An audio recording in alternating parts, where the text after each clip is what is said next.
match me. I can do it all for myself. Want you, but really don't need help. So can you match me? I like luxury. I like fancy things. Hello, beautiful goddesses. It's your girl, Mignon Sorrell. Welcome to the Gleaux Up Diaries. I am so excited to have you. If you're new here, of course, my name is Mignon Sorrell.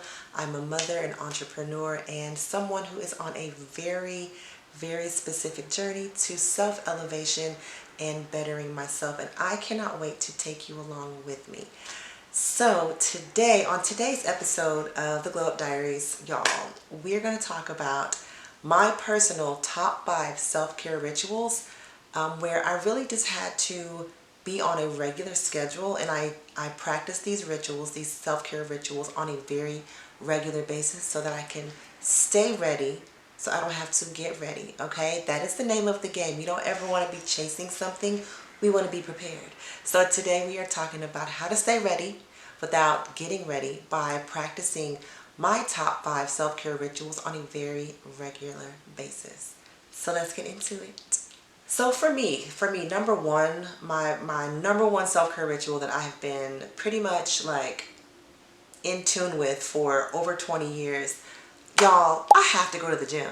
I know some of y'all are kind of like, gym is for like, meatheads, and I'm not a gym girl. I'd rather, do other things.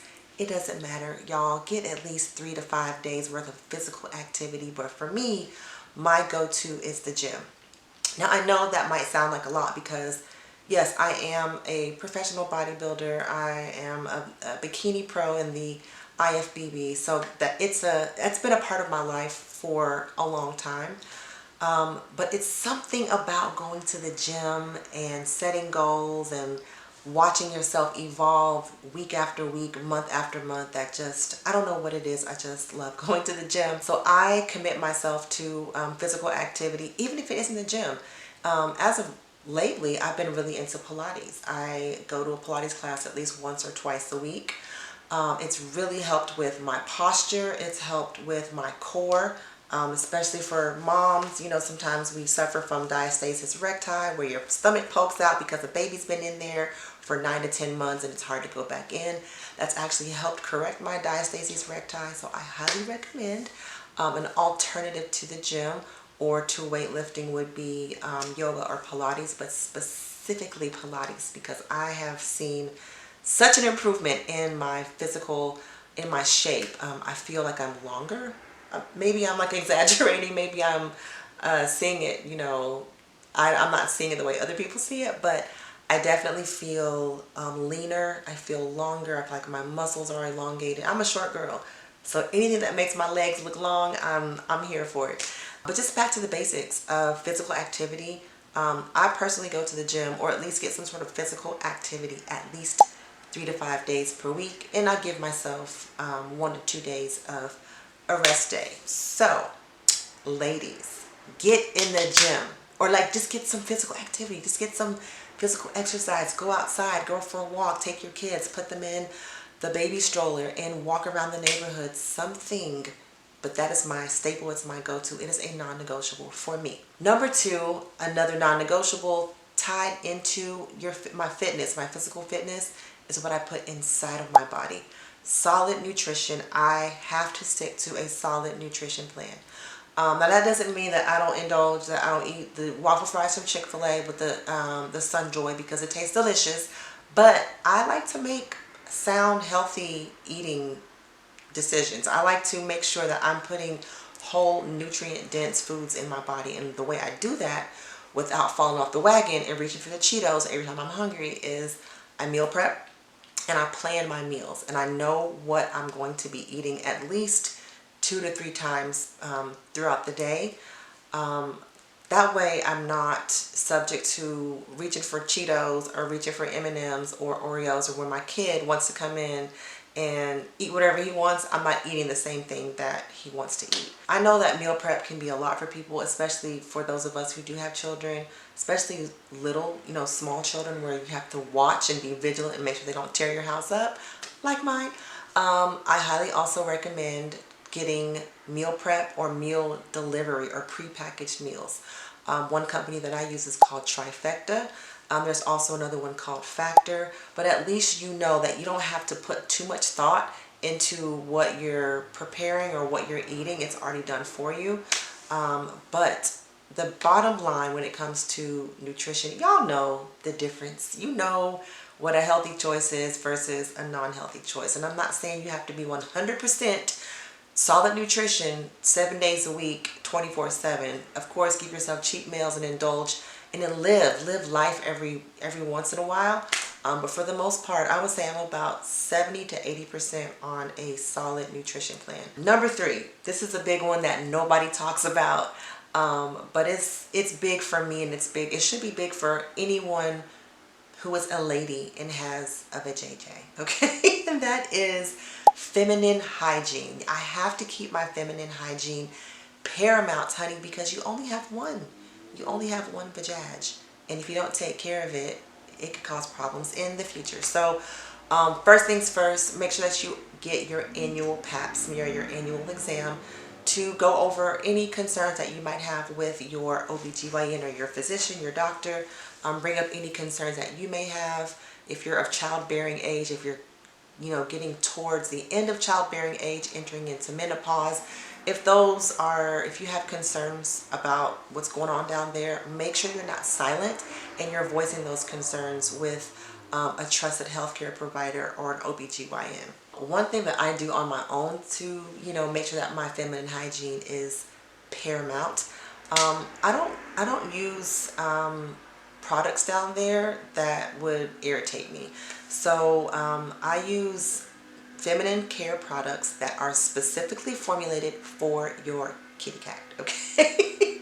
Y'all, I'm sorry. I have like no other substitute words, but we're talking about the girl down there. So I'm going to say kitty cat. I'm going to say vajaj. Hopefully YouTube doesn't put me in YouTube jail for saying these words, but it's with good intention, okay? So y'all can slap my hand. Make sure to get the kids out right now. You got kids in the room, just get them out, okay? Because we're talking about some lady stuff. But yes, I only use feminine health care or feminine products. Y'all, I just started using this one called, it's from a company called Lafuque. That's how I'm going to say it. It's not pronounced Lafuque. It's Lafuque, and you guys can pronounce it how it's really supposed to be pronounced. I'm not trying to go to YouTube jail. But they have this wash, this feminine wash for your kitty cat that is amazing. It literally feels like an Altoid was put down there and someone just blew on it. And it's all natural products, all natural herbs, and I absolutely love it. Ladies, please don't use Bath & Body Works or Dial soap or Harry's or any of those things. Let's use things, and this sounds like I'm preaching to the choir because most of you know this, but sometimes people don't know these things. No regular soap down there, okay? It could cause, problems we don't want to have. Take your pre and probiotics on a daily basis. And y'all, it is okay to not wear thongs all the time. And it's actually okay. I do this. I sleep with nothing on at night. Baby, the girl down there has to air out. She cannot be restricted at all times. We have to have some openness down there, all right? So, cotton panties. You don't have to wear thongs 24/7. It's not good to restrict it down there. Make sure that the girl's breathing. She got to breathe, honey. The baby has to breathe. All right. Another feminine care tip that I use is I monitor and track my periods and ovulation. I use an app called Femia, which is amazing. They also have plans and programs on there if you are trying to get pregnant. I'm not subscribed to any of those because that's not in my future, my immediate future. But there are programs and plans for family planning. But particularly, I just use it to track my periods and to track my ovulation. Adding on to feminine care, make sure that you are waxing or taking care of the hair down there on a very regular basis. I'm a waxer. I go to European Wax Center. I got the wax pass for $600 for 12, whatever it is, waxes throughout the year, or 12 waxes in total. They never expire. you know, European waxing, if you want to give me a little bit of, you know, some a little bit of an incentive, then you absolutely can. Yeah, so I go to European Wax, or you can go to, you know, wherever you want to, wherever's in your city. But I keep it waxed. I keep it fresh down there every 4 weeks. For those of you who can't bear the pain of waxing and you just want to get rid of it altogether, if you can bear it, I also highly recommend laser hair removal. I go to a place called Semper Laser. I get it for other places like my underarms and stuff. I can't quite graduate to the laser down there. I don't really know about the lasers down there, but some of y'all have done it and you love it, and more power to you, honey. I'm gonna be a wax girl down there. Moral of the story, ladies, gotta keep it fresh. Gotta keep it, you know, nice and clean. It doesn't have to look like, you know, a bald eagle, but as long as it's nice and trim, that is very important, because the last thing you want is to get a call from someone and saying that, hey, let's go on vacation. I want to take you out the country. I want to go on vacation. And you got to scramble around trying to make sure the girl down there is okay. If you do it on a regular basis, you won't have to worry, honey. What is the name of the episode? Stay ready so you don't have to get ready, okay? All right, you guys, so number 5 on my list of my top 5 self-care rituals. This is number 5, but actually should have been number 1, but I guess I saved the best for last, is prayer and meditation. Daily prayer and meditation. I should probably also add positive affirmations in there as well. But I do this every single day, and I'm telling you, it has, I mean, prayer life has always been a part of me. My prayers have always been a part of my life. But most recently, I've really been getting into mindfulness, into meditating, into saying positive things, positive affirmations, even doing what are called positive affirmations in the form of subliminals or subliminal messages, or listening to subliminal messages that basically activate brain waves for you to receive positive things about yourself so that you act accordingly. You can actually find quite a few of them here on YouTube. Just go to the search bar and find positive self affirmation meditations or subliminals. I do this every single day, and it's really made quite a huge difference in my life. The one thing that I will say that's helped me with my prayer life and my meditation life is that I split my prayers and meditations into two. I focus them on 2 different things at 2 different times of the day. So when I wake up first thing in the morning, I typically focus on revenue generating activities or things that are going to help pour money back into my business, into my family or my household. That's going to help me expand what I already have and expand my wealth opportunities. So I meditate on money frequencies, or things that are going to bring money into my realm and into my atmosphere. And then at night, I do all the like fancy frilly foo-foo things like love, relationships, friendships, travel, things that I want to manifest in those realms. I usually do those right before I go to bed. They usually make me sleep very well when I meditate on those things. But in the morning, I focus on money. I focus on revenue generating activities, things that are going to help build my business, relationships, hiring people that are bringing the right people in my circle and in my in my immediate presence that are going to help elevate me, and vice versa, that I can pour into. I focus on those things in the morning when I pray and meditate. And then at night, it's all of the magical things, the love, the travel, relationships, friendships, household things, cars, all the intangibles, right? All the things that, like, you know, just make your life just feel amazing. I do those at night. So absolutely have to focus on prayer and meditation. That's how I pour into myself on my self-care journey. So that's my top 5, and I hope those are helpful. Now I'm going to get into a little bit of an example, just to show you, you know, how these things actually work, especially when I am in the mode of being ready and not having to get ready for a specific opportunity. So 5, 4, 3, 2, 1, example. Okay, so story time. I remember not so long ago, I got a phone call from a friend, and he was like, "Hey, are you free this weekend? I want to go to Jamaica. I'd like for you to go with me." And I'm like, normally I would have had to hesitate and think twice and be like, "Oh my God, I have all these things to do if I go. I got to get a wax appointment. I got to get my hair done, my lashes. I got to get a facial. I got to go shop. I got to do all these things." Because there's like a whole ritual you have to do to get ready for vacation, right? Especially for ladies. Like guys, y'all can just pick up and go. But us ladies, we have a laundry list of things to do, nails, all that stuff. Well, luckily, I had already been practicing these self-care rituals and doing things for myself and being on a regular scheduled maintenance program for hair, skin, nails, wax, like I have been doing those things for myself already. I'd already had appointments set up.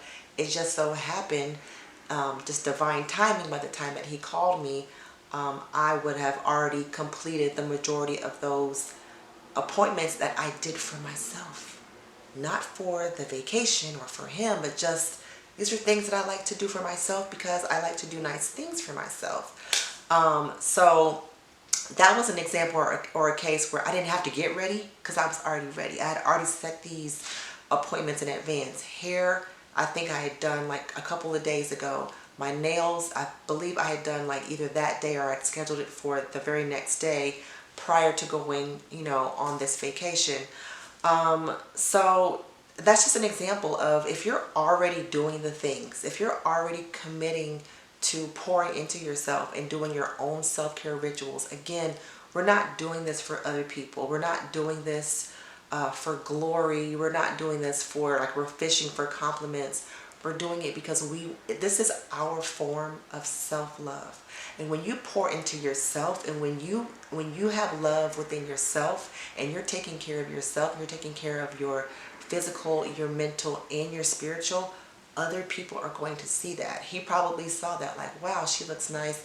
I like to take her on vacation. People see that on the outside, what you're doing on the inside. And again, we're not doing this for other people. We're doing it for ourselves. But the residual is people will start to take notice. People will start to take note. I've had so many people come to me and be like, "Girl, something is different. I don't know what it is. You have a glow. You have an aura. You speak a lot, more smoothly. Things just kind of roll off of your tongue. You don't seem like you are forcing. You seem like you're flowing." And that's because I sat down and I took the time to get rid of toxic things, toxic people, toxic behavior that were blocking me from my blessings. And as I was clearing the room and sweeping, I started pouring into myself. I was pouring into myself with my self-care rituals, with my prayers, my meditations, affirmations, my positive subliminal messages, pouring into myself with my regular maintenance, pouring into myself to do the things that made me feel good. This was not on the list, but one thing that I do is like I take myself on a date. I take myself to dinner and I spend a nice amount of money on myself. I'm going to spend like 100 to 125, 150 on a meal for myself because if I want to attract someone that's going to treat me like that or higher, I need to be able to provide that for myself. That's a completely different topic for a whole nother day. I might get into that a little bit later and make a whole nother YouTube. But going back into pouring into yourself, start doing things for yourself so that you won't have to expect others to do it for you. And it's just going to make you feel good. So these are my top 5 self-care rituals that I do for myself on a very regular basis, that I have regularly scheduled maintenance, just like an oil change for your car, that allows me to stay ready, honey, so I don't have to get ready when opportunities arise. So I hope that was helpful, goddesses. I am so glad to bring you along my glow up journey, and I cannot wait to see you in the next episode.